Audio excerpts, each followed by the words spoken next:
a história de um massacre que é tido como sendo um dos maiores suicídios em massa da história. Hoje eu vim falar pra vocês o caso de Jonestown. Olá pessoas, sejam muito mais bem-vindos a esse canal. Esse canal fala sobre casos criminais toda sexta-feira a partir de 1h da tarde. Então se você gosta desse tipo de conteúdo, eu peço para que você se inscreva no canal e já deixe seu like. Eu peço para que você se inscreva no canal porque eu descobri que muita da gente que assiste meu canal não é inscrito no meu canal. Então se inscreve no canal aí, por favor. E se você já é inscrito nesse canal, seja muito mais bem-vindo a mais um vídeo. Já deixe seu like, compartilhe para seu amigo, comenta. E hoje eu vim falar pra vocês um dos casos assim mais grandes que eu já fiz nesse canal. É muito difícil fazer caso com 2 partes. Esse daqui vai extrapolar talvez 2 partes. Eu não quero que passe de 2 partes. Mas eu vim falar pra vocês o caso de Jim Jones. Nessa primeira parte eu vim falar pra vocês quem era Jim Jones e como ele começou a construir o Templo do Povo, que era a Jonestown. E na segunda parte eu vou falar pra vocês mais sobre a Jonestown, o Templo do Povo, e também sobre o massacre em si, e também toda a sua repercussão no mundo. Mas, enfim, eu vou deixar de enrolação, chegar de blá blá blá, sem mais delongas, simbora pro vídeo, porque o vídeo é longo demais. Vamos lá. Jonestown era meio que um nome informal para o Templo do Povo, que era uma organização religiosa ordenada por Jim Jones, que era um estadunidense, mas Jonestown veio para a Guiana Francesa. Mas o que era Jonestown? Assim, falando por alto, Jonestown era praticamente uma comunidade onde todo mundo podia ser todo mundo, não tinha discriminação de cor, raça, etnia, enfim, muitas coisas e tal. Era uma sociedade muito mais comunitária, tipo um comunismo da vida, só que fechado naquela sociedade na Jonestown. Mas nem tudo cheira rosas, né? Mas já que nem tudo cheira flores, o Templo do Povo ficou internacionalmente conhecido como sendo o palco de um dos maiores suicídios em massa da nossa história. Exatamente. E quem era o culpado disso tudo? Jim Jones. E agora eu vou falar pra vocês quem era esse cara. Jim Roaring Jones nasceu no dia 13 de maio de 1931 na cidade de Creta, que é uma pequena cidade no interior do estado de Indianas, que fica nos Estados Unidos. Seu pai se chamava James Turman, que era um veterano da Primeira Guerra Mundial, e ele sofria meio que de uma doença que veio da Primeira Guerra Mundial, que era uma doença respiratória, já que ele sofreu um ataque com armas químicas. Ele recebia meio que uma renda vinda do exército americano por ter participado da Primeira Guerra Mundial, mas essa renda não era o suficiente para manter a família. Então ele meio que tinha alguns bicos como construtor de estradas no estado de Indiana. Agora, a sua mãe chamava Lynetta Putman, e ela acreditava que tinha dado à luz ao Messias. Exatamente. Jim Jones dizia para todo mundo que tinha ascendência indígena nas tribos indígenas de Cherokee, vindas da parte de sua mãe,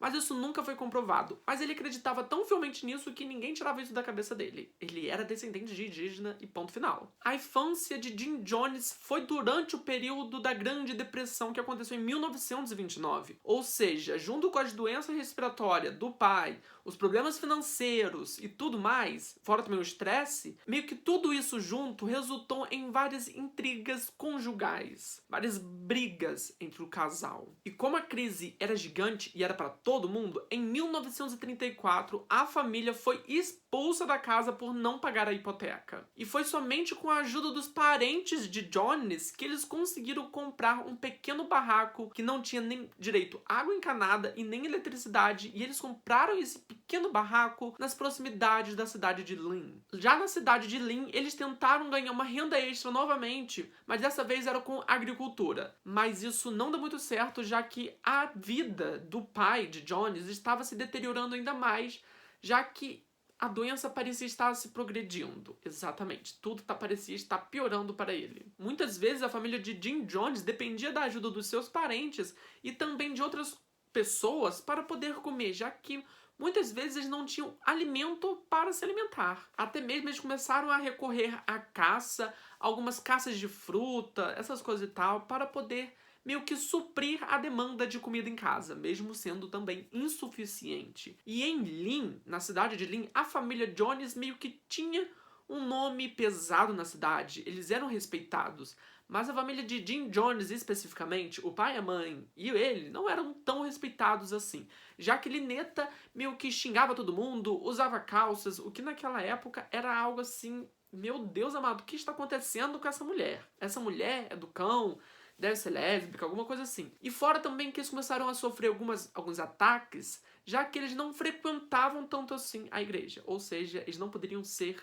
ateus em pazes. E de acordo também com alguns biógrafos de Jim Jones, a mãe dele não tinha instintos naturais de maternidade e ele era frequentemente negligenciado pela sua mãe e ficava boa parte do seu tempo com o pai, que vale dizer também que não era uma das melhores figuras paternas do mundo, já que ele vivia bebendo e quando ele ia beber, ele levava o seu filho e deixava por lá, entendeu? Caso ele levasse ainda por cima, né? Porque tinha vezes que ele não levava. E logo assim que Jones começou a frequentar a escola em 1936, a família de Jones deu um ultimato para Lynetta que, caso ela não arrumasse um emprego, eles simplesmente iriam deixar de sustentar eles e sustentar Jim Jones. Ou seja, ela teve que arrumar emprego enquanto o pai, que era doente, não vamos tirar a doença dele, né? Mas enquanto o pai ficava nas bebedeiras, ficava em casa à toa. Mas você pode estar se perguntando, pô, mas o cara, né, não fez nada para ajudar a família? Aparentemente não, já que a saúde dele estava tão ruim que ele não conseguia ter um trabalho fixo por muito tempo. Ele não conseguia ser um trabalhador porque ele ficava com falta de ar.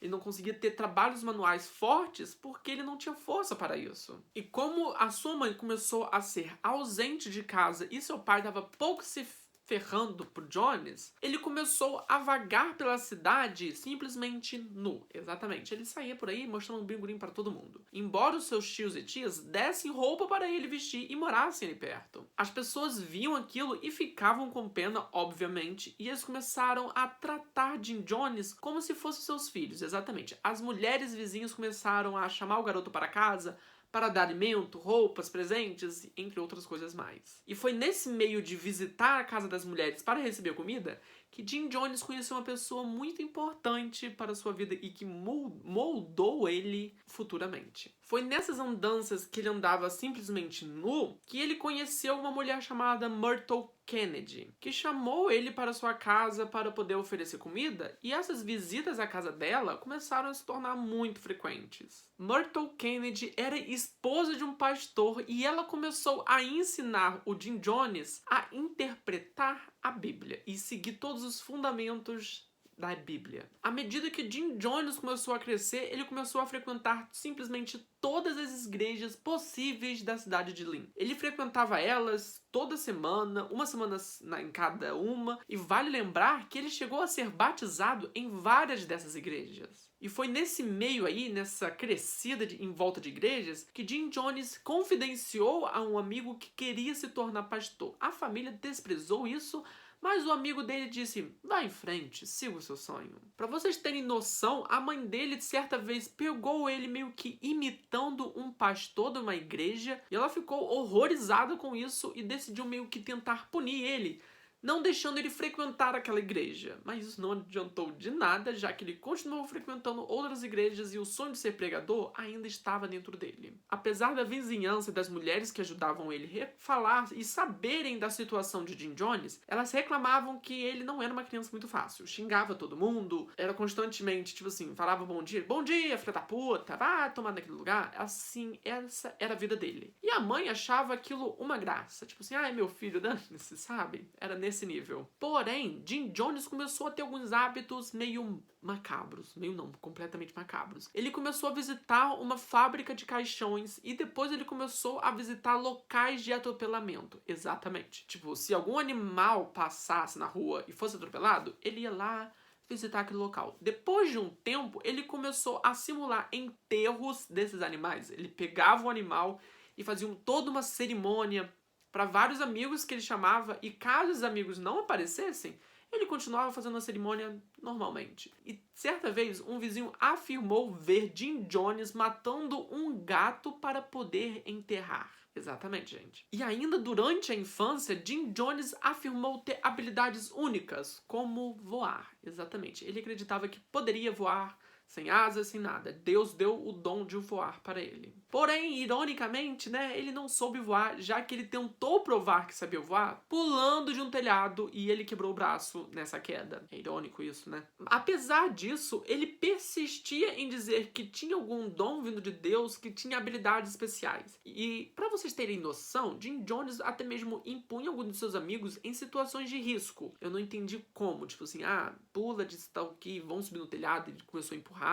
ou, sei lá, empurrou para algum acostamento, alguma coisa assim. Só que toda vez que isso acontecia, ele justificava que foi guiado pelo anjo da morte. Para vocês terem noção, Jim Jones começou até mesmo a roubar algumas igrejas, já que ele próprio disse, futuramente, quando ele se tornou adulto, que certa vez roubou a Bíblia de uma pessoa, roubou a igreja de outra. Exatamente, Jim Jones não era muito fácil de se lidar. Fora também que ele meio que já tacou esterco de vaca em uma bíblia. Fora também que ele já roubou algumas bíblias. Outra vez ele trocou a água benta pela sua própria urina. Um biógrafo de Jim Jones meio que tentou justificar isso daí, essas práticas estranhas. Fora também o seu interesse em comum pela religião, como a falta de conseguir fazer amigos. Ele não tinha muito amigos para conversar, para brincar, então ele tinha essas práticas estranhas para poder talvez chamar a atenção. Embora essas práticas estranhas meio que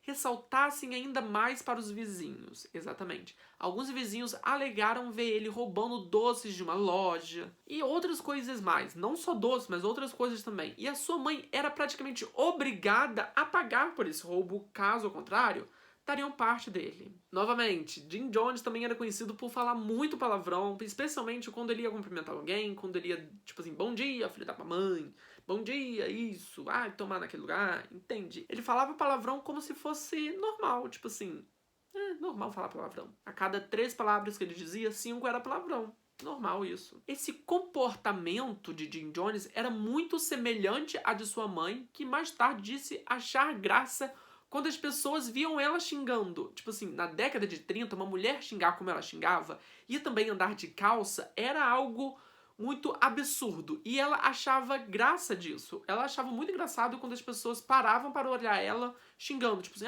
bom dia, seu filho de uma égua. E as pessoas ficavam meio assustadas. Ela adorava aquilo ali, adorava esse tipo de atenção. Apesar disso, apesar dela xingar, ela não gostava que Jim Jones xingava e constantemente batia no filho por causa disso com um cinto de couro. Ou seja, eu posso xingar e você não pode. Jim Jones também começou a ter algum certo interesse por doutrinas sociais. Já que ele não tinha muito amigo, ele tinha muito tempo para ler. Ele começou a ler sobre Adolf Hitler, exatamente, Joseph Stalin, Karl Marx, aquelas pessoas que a gente fica com muito pé atrás. Mais tarde, ele até mesmo chegou a dizer para sua esposa que aqueles cara era praticamente um herói. Embora ele tivesse muito tempo livre e também foi à biblioteca comunitária, ele lia muito livro também, principalmente livros sobre esse tipo de política, essas coisas e tal, ele não defendeu nenhum partido muito radical na sua adolescência.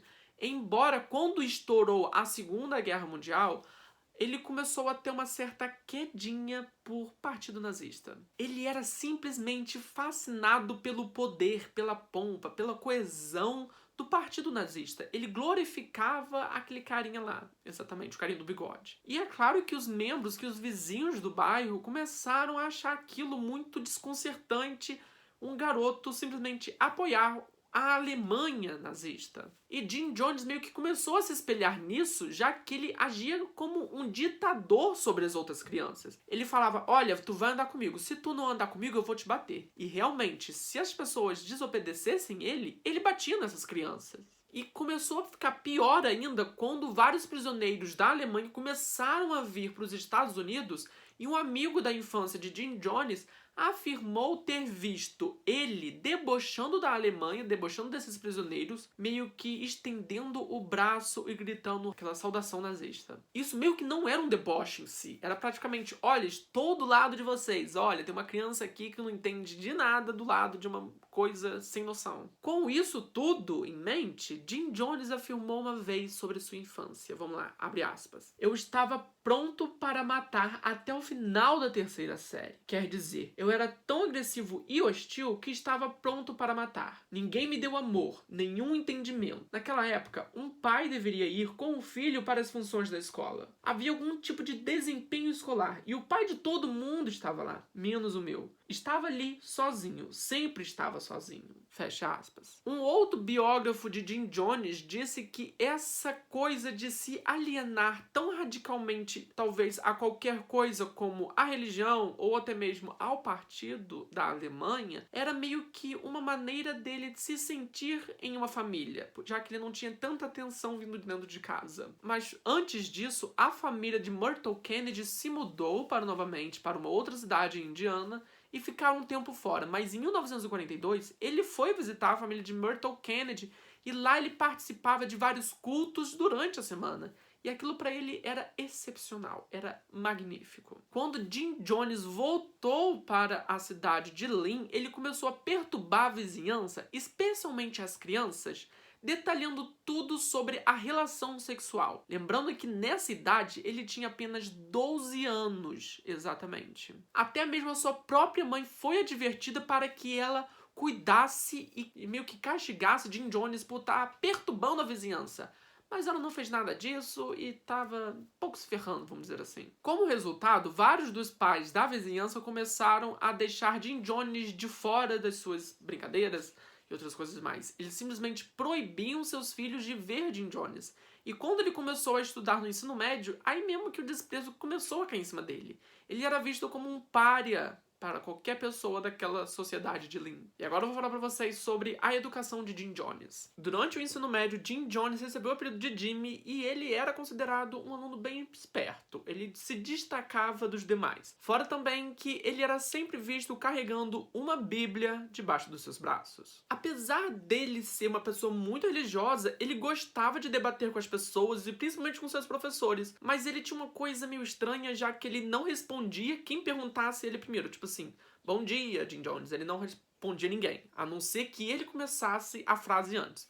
Aí ele conseguia debater, uma coisa assim. Fora também que, enquanto as outras pessoas se vestiam de forma normal durante a semana, Jim Jones era muitas vezes visto vestindo roupas dominicais usadas para ir à igreja nos dias de semana, como se aquilo fosse muito normal para ele. Tipo assim, todo dia é um domingo. E durante toda a sua adolescência, Jim Jones praticamente não praticava nenhum esporte, já que ele detestava perder. Então ele começou a meio que a ensinar outras crianças a jogar beisebol. Em um jogo de beisebol na cidade vizinha de Richmond, Jim Jones ficou completamente horrorizado com o mau tratamento que as pessoas afro-americanas recebiam durante o jogo. E os eventos que ele observou naquele jogo começou a mexer muito com a cabeça dele. E ele começou a perceber que o racismo existia e ele achava horrível isso, tanto que ele começou a debater com outras pessoas. Mas o seu pai, ele era praticamente um membro da Ku Klux Klan e debatia frequentemente com seu filho sobre essas questões raciais. Ele achava que os negros deveriam ser tratados daquilo para pior, enquanto Jim Jones achava que todo mundo deveria ser tratado de maneira igual. E em dado momento da sua vida adulta, Jim Jones até mesmo falou que ficou durante anos sem falar com seu pai, já que ele tinha opiniões opostas sobre essa questão racial, ou seja, ele decidiu parar de falar com o pai ao invés de debater. E esse meio que hiato de palavras entre os dois aconteceu depois de um episódio que o pai de Jim Jones proibiu que ele trouxesse amigos negros para dentro de sua casa. Agora voltando a falar sobre ele como treinador de beisebol. Então, ele deixou de treinar essas crianças depois que ele matou um cachorro e jogou esse cachorro morto de uma janela. Isso tudo na frente das crianças. E depois disso, em 1945, os pais de Jim Jones se divorciaram, com Jim Jones indo com sua mãe até Richmond, onde ele se formou em 1948 na Richmond High School. Jones e sua mãe pararam de receber esse apoio financeiro que eles recebiam e com isso Jim Jones teve que trabalhar em um hospital como ordenador em 1946. Jim Jones era até mesmo bem visto pela gerência sênior do local. Porém, algumas pessoas que viviam ali com ele, que trabalhavam com ele, diziam que ele tinha um comportamento muito estranho e perturbador com os colegas de trabalho e também com alguns pacientes. E foi naquele mesmo hospital que Jim Jones conheceu a sua então namorada, que chamava Marceline, que era uma enfermeira em treinamento. Foi então que, em novembro de 1948, Jim Jones se mudou para Bloomington, onde ele frequentou a Bloomington University, Indiana, para se tornar médico. Mas esse desejo de se tornar médico durou pouco tempo, já que ele desistiu daquilo. E durante a sua estadia na universidade, Jim Jones ficou impressionado com o discurso que Roosevelt deu sobre a situação dos afro-americanos nos Estados Unidos, e foi então que ele começou a apoiar fortemente o comunismo e outras questões raciais. E essa foi a primeira vez que ele começou a defender essas políticas sociais radical. Ou seja, ele era abertamente comunista, fora também que ele era abertamente anti o racismo. Jones e Marceline continuaram com seu namoro mesmo estando em cidades diferentes, mas foi então que, em 12 de julho de 1949, eles finalmente oficializaram o casamento. E sendo assim, a sua primeira casa foi em Bloomington,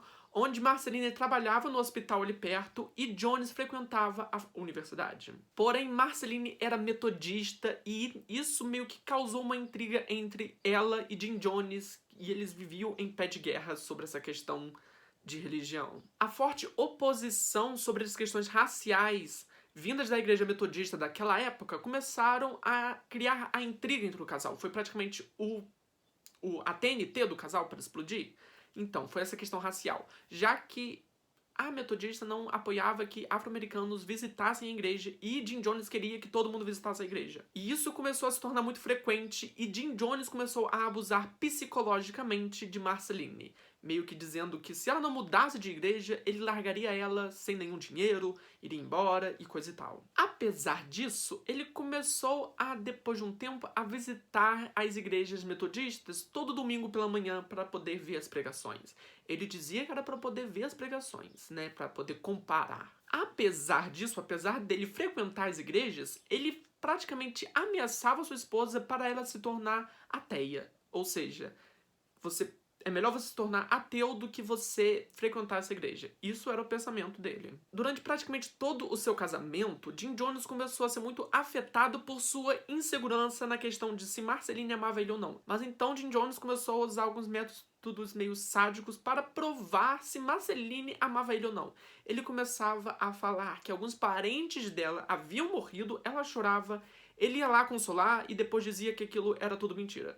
Se ela continuasse com ele, era significado de que ela ainda o amava. Depois de frequentar a universidade, Jim Jones percebeu que aquilo não era muito bom e eles decidiram se mudar para uma cidade nova, para uma outra cidade novamente, em 1951. A cidade escolhida para eles viver nesse período foi a Indianápolis, e lá ele começou a estudar novamente na faculdade de Butler University, onde ele se formou em 1961 em educação secundária. Mas antes dele se formar, ainda em 1951, logo após ele se mudar para Indianápolis, ele decidiu meio que começar a visitar algumas reuniões de comunistas. Exatamente. E em 1952, ele e toda a sua família começaram a ser perseguidos pelo governo com a associação de Jim Jones ao Partido Comunista. Mais tarde, Jim Jones afirmou que sua própria mãe foi assediada por agentes do FBI, já que ela havia visitado uma reunião do Partido Comunista junto com seu filho. Ele ficou muito frustrado com isso, já que ele era comunista e ele não queria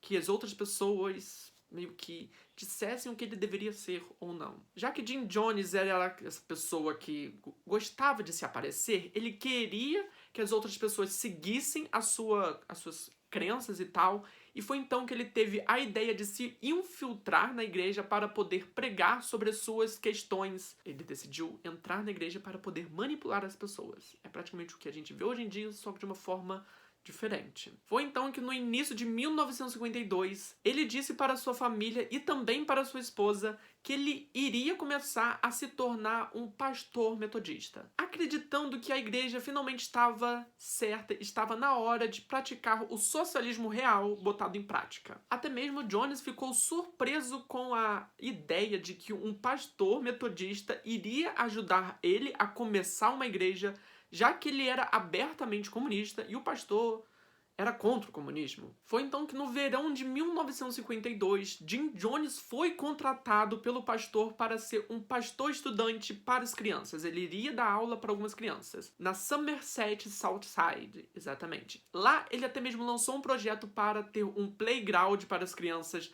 não só da igreja, mas também para outras crianças do bairro, principalmente as crianças negras. Mas no início de 1954, Jim Jones foi demitido do seu cargo na igreja metodista, já que foi descoberto que ele roubava alguns fundos da igreja. Porém, na sua versão, ele dizia que ele próprio se demitiu, já que a igreja não aceitava outras pessoas de raças diferentes dentro do seu templo. E nessa mesma época, um pouco antes dele ser demitido, em 1953, ele visitou uma igreja em Columbus, Indiana, onde uma mulher profetizou que ele iria se tornar um grande ministro. Ele era o próprio Messias encarnado na Terra. De início, ele ficou meio surpreso e apreensivo com aquilo, não aceitando o fato de que ele iria ser um profeta. Mas depois de um tempo, ele começou a aceitar aquilo e realmente começou a acreditar que ele era um profeta na Terra. Foi nessa mesma época que Jim Jones começou a conhecer um movimento chamado Chuva Tardia. Esse movimento era muito popular nos Estados Unidos e foi nesse movimento que ele começou a pensar que ele teria mais oportunidade de se tornar um pregador futuramente, e foi então que ele convenceu a sua esposa a deixar a sua igreja e se tornar uma membra da igreja pentecostal. Mas antes dele ser demitido em 1954, ainda em 1953, ele começou a frequentar e também a pregar em uma igreja em Indianápolis. E lá ele começou a ter algumas sessões de cura até 1955. Que foi então que ele decidiu começar a viajar por todos os Estados Unidos, pregando em outras igrejas e também meio que falando sobre o movimento Chuva Tardia. A Assembleia de Deus ficou completamente horrorizada, já que eles não queriam que a Chuva Tardia se infiltrasse na igreja. Foi então que em 1955 eles decidiram colocar um outro pregador no lugar de Jim Jones.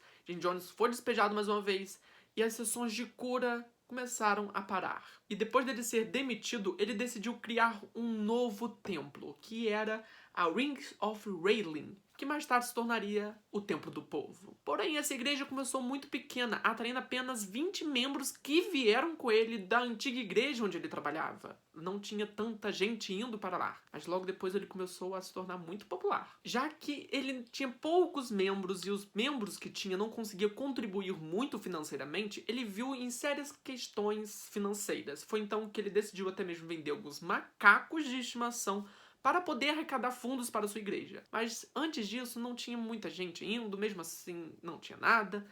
E foi então que ele decidiu começar a ter uns novos olhos para a publicidade. E ele pensou como ele poderia tornar ainda mais a sua igreja mais popular para que novos membros pudessem ir lá e novos membros pudessem conhecer as suas visões de mundo. Com esse apoio financeiro precário e também ele tentando buscar novas formas de se tornar público, ele começou a se associar às Assembleias de Deus Independentes, que era um grupo internacional que era ligado fortemente ao movimento Chuva Tardia. Essas assembleias não tinham muito requisitos básicos para qualquer pessoa se tornar um ministro de uma igreja, fora também que elas começaram a praticar as curas divinas. Foi então que, em junho de 1955, ele começou a pregar com outras pessoas. Foi então que, em junho de 1955, Jim Jones começou as suas primeiras reuniões como ministro. E ele conheceu William Branham, que era um ministro forte no avivamento de cura global. E em 1956, Jim Jones foi nomeado então ministro das Assembleias de Deus Independentes. E foi então que ele começou a se tornar muito influente, e então ele decidiu fazer uma sessão de cura entre 11 e 15 de junho daquele mesmo ano para qualquer pessoa. E isso atraiu muita gente. Mas antes disso, para atrair ainda mais gente para essa sessão de cura, ele precisava de alguém conhecido.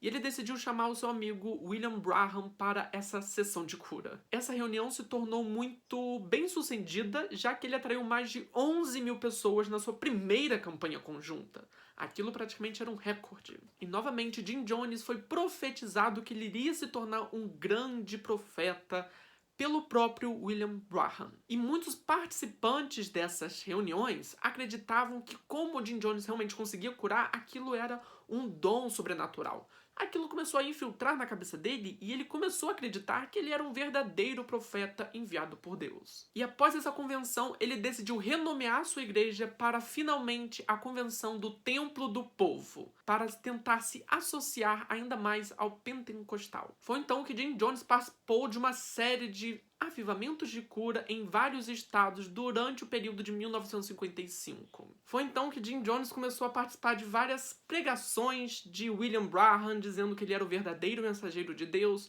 ele e William Branham. Em 1957, Jim Jones decidiu criar novamente essa convenção de cura. E ele chamou novamente William Branham com outro cara lá que também era muito popular. E com essa nova sessão de cura bem sucedida, Jim Jones garantiu uma forte conexão com a Chuva Tardia. Foi então que Jim Jones adotou uma série de doutrinas vindas da Chuva Tardia e ele começou a usar essas doutrinas durante toda a sua vida.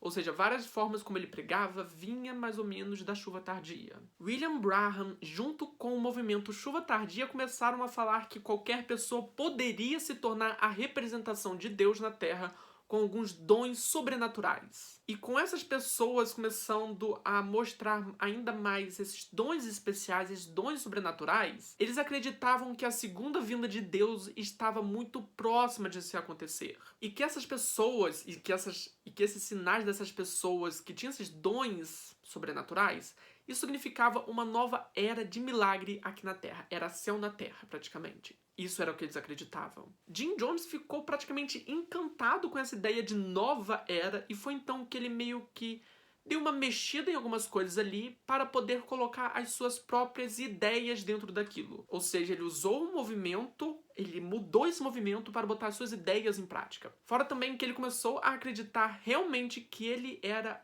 uma luz de Deus aqui na Terra. Ele era praticamente um filho de Deus, um desses escolhidos para inaugurar a nova era. E como William Branham, Jim Jones também começou a falar para todo mundo que ele era Elias, a voz de Deus, Deus na Terra e essas coisas e tal, e começou a afirmar que a vinda dele e o fim do mundo estava muito próximo. E foi então que ele começou a praticamente estudar William Branham para poder trazer ainda mais pessoas, para poder recrutar ainda mais pessoas para o seu templo. Mas Jim Jones meio que começou a se desconectar da chuva tardia depois que ele e William Branham tiveram uma séria briga onde o Jim Jones profetizou a morte de William Branham. Essa discordância vinha provavelmente das questões raciais e também comunistas, já que William Branham era praticamente racista e fora também que ele começou a verbalizar a sua oposição ao comunismo. Lembrando que o Jim Jones ele era antirracista e também ele era abertamente comunista. E através do movimento Chuva Tardia, quem ficou conhecendo Jim Jones foi um cara que se intitulou como Pai Divino, que era um líder afro-americano que era bem conhecido pelas pessoas que eram afro-americanos, que se auto-intitulava como uma divindade. Em 1956, Jim Jones fez uma visita à igreja de Pai Divino, que era na Filadélfia, e teve meio que dar uma desculpa para poder visitar a igreja do Pai Divino. Embora Jim Jones meio que recusasse muito dos ensinamentos do Pai Divino, ele meio que começou a usar algumas técnicas de recrutamento de pessoas que o Pai Divino usava. Embora ele não gostasse muito das coisas do Pai Divino, ele reconhecia que ele era um bom recrutador. Uma dessas ideias era da vida comunitária, e para saber mais sobre essa vida comunitária, Jim Jones fez uma outra visita em 1958 para saber mais de suas técnicas, tanto de recrutamento também como da vida comunitária. E ao voltar para sua congregação, ele disse para todos que queria ser o sucessor do Pai Divino. Jim Jones começou a assumir progressivamente várias técnicas que Pai Divino utilizava, e com isso ele começou a ter mais controle sobre a vida dos seus membros. Quando eu digo controle, é controle tipo da vida financeira, amorosa, social, de trabalho, enfim, vida como um todo. E à medida que Jim Jones começou a meio que a se afastar das igrejas pentecostais e também do movimento Chuva Tardia, ele começou a procurar um outro movimento que tivesse meio que de acordo com as suas ideias comunistas. E em 1960, já com ele praticamente fora do movimento Chuva Tardia, ele se juntou a uma outra associação que era dos Discípulos de Cristo, que tinha sua sede nas proximidades de Indianápolis. Um cara chamado Art I. James disse que esse novo movimento iria apoiar, não iria discriminar as suas ideias políticas, e em 1964 ele enfim foi denominado pelos Discípulos de Cristo. Jones foi ordenado ministro dos Discípulos de Cristo em uma época que esse movimento não tinha tantos requisitos assim para se tornar uma grande pessoa. Fora também que a associação aos Discípulos de Cristo estava praticamente aberta para qualquer igreja. De 1974 a 1977, a liderança dos Discípulos de Cristo, meio que era só Jim Jones, começou a receber várias denúncias de abuso. Foi feita uma investigação, mas não encontrou nada de muita coisa que pudessem incriminar Jim Jones. E com isso, o Templo do Povo começou a ficar muito popular e até mesmo os discípulos de Cristo disseram sobre o Templo do Povo, abre aspas, o Templo do Povo é um ministério cristão exemplar que supera as diferenças humanas e se dedica aos serviços humanos, fecha aspas. E com isso, Jim Jones e também o Templo do Povo permaneceram juntos com os discípulos de Cristo até o massacre de Jonestown. Ou seja, eles começaram a se basear muito na igreja do Templo do Povo. E agora eu vou falar pra vocês a associação de Jim Jones com a política local. Como a gente bem sabe, a igreja e também a política muitas vezes andam de mão dadas e foi a mesma coisa que aconteceu com Jim Jones. E em 1960, o prefeito de Indianápolis, Charles Bolsen, nomeou Jim Jones como comissário dos direitos humanos local. Jim Jones praticamente ignorou o conselho de Bolsen de manter as suas opiniões, muitas vezes contraditórias, em segredo. Jim Jones completamente ignorou isso e usou meio que a sua posição para garantir que a sua opinião fosse ouvida tanto pelos canais de transmissão como rádio e televisão. Durante praticamente a sua estadia como diretor da Comissão de Direitos Humanos, vamos dizer que Jim Jones fez até meio que um bem feito na questão racial de Indianápolis. Ele começou a integrar racialmente as pessoas na igreja, restaurante, em serviços, também começou a implantar esses direitos raciais em teatros, no departamento de polícia e nos parquinhos de diversão para as crianças de cor poderem visitar, enfim. E até mesmo em um episódio quando 2 suásticas foram pintadas em casa de pessoas de cor, Jim Jones foi até o bairro, caminhou com a família, com as 2 famílias, caminhou pelo bairro e garantiu segurança para as pessoas daquele bairro. Jim Jones até mesmo montou uma operação que ficou conhecida como Operação Picada, onde meio que era para alguns agentes, alguns espiões irem até alguns restaurantes e prendessem os caras, donos do restaurante, caso eles rejeitassem pessoas de cor visitando o seu local. E até mesmo houve um acidente com Jim Jones, um colapso nervoso em 1961 e ele foi hospitalizado. E meio que sem querer, ele foi colocado na ala negra do hospital, onde as pessoas de cor ficavam. E mesmo com algumas pessoas tentando transferir ele para uma nova ala, Jim Jones se recusou a ser transferido e quis ficar com as pessoas ali. Lá na ala negra, ele começou a ficar muito conhecido por ajudar as pessoas naquele local. Ele fazia as camas, ele jogava fora as urinas das pessoas. E com isso, muitas pessoas começaram a se incomodar e muitas pessoas começaram a relatar alguns abusos, alguns preconceitos que acontecia naquele hospital. Já em Indiana, a igreja do Templo do Povo começou a ficar muito conhecida por por qualquer pessoa poder visitar. E com isso, vários supremacistas brancos começaram a atacar a igreja do Templo do Povo. E meio que ironicamente, isso atraiu ainda mais a atenção das pessoas para o Templo do Povo, e isso fez com que a congregação ficasse ainda maior. E em 1961, a cidade de Indianápolis era uma cidade muito mais integrada racialmente e praticamente, quase inteiramente, isso era culpa de Jim Jones. Ou seja, por mais que a gente saiba o que aconteceu depois com Jim Jones, ele foi um cara muito do bem e muito importante para a cidade de Indianápolis. E agora eu vou falar pra vocês o que ficou conhecido como a família Arco-Íris, que era a família dele. Durante boa parte de sua vida, ele, Jim Jones, e a esposa começaram a adotar várias crianças não brancas e também várias crianças não americanas. E ele auto-intitulou a família como a família Arco-Íris. Fora depois, ele intitulou o Templo do Povo meio que carinhosamente como Família Arco-Íris. E em 1954, a família de Jim Jones adotou a sua primeira filha chamada Agnes, que era uma nativa americana. E 5 anos depois, em 1959, eles adotaram novamente mais 3 crianças coreano-americanas que eram chamadas Liu, Stephanie e Suzanne. E com isso, ele começou a incentivar vários membros da sua igreja a adotar órfãos coreanos que vinham da Coreia, que estava em guerra naquela época. Infelizmente, Stephanie morreu naquele mesmo ano, aos 5 anos, após sofrer um acidente de carro. E em junho de 1959, Jim Jones e sua esposa tiveram seu único filho biológico, que chamava Stephen Grundy. E em 1961, eles se tornaram o primeiro casal de Indianápolis a adotar uma pessoa não branca. Eles adotaram um garoto negro que nomearam ele de Jim Jones Jr. E depois eles adotaram um garoto branco chamado Timothy Glenn, cuja a mãe biológica era um membro da igreja do Templo do Povo. Eu não sei ao certo se se ela abandonou ou ele que praticamente quis ele, já que ele começou a ter grande influência nos membros da igreja. Mas então, esse foi o vídeo, essa foi a primeira parte do vídeo, então se você gostou, deixe seu like e se inscreva no canal, porque semana que vem já vem a parte 2 desse vídeo, que pra mim não ia ficar tão grande assim, mas ficou gigante esse caso, mas enfim. Nessa primeira parte nós podemos ver que ele era um cara muito controverso. Por mais que a gente saiba que Jim Jones ele fez o bem em Indianápolis, a gente sabe que aconteceu muita coisa ruim. Ele era um cara muito controlador. E também ele começou a adotar, muitas vezes, o sentido da palavra ditador nos membros da sua igreja. Então a gente vê que ele era um cara meio a meio, vamos dizer assim. E na segunda parte eu vou falar pra vocês mais sobre a congregação de Jonestown e também sobre o massacre de Jonestown. Mas então, até semana que vem para a segunda parte. Tchau, tchau.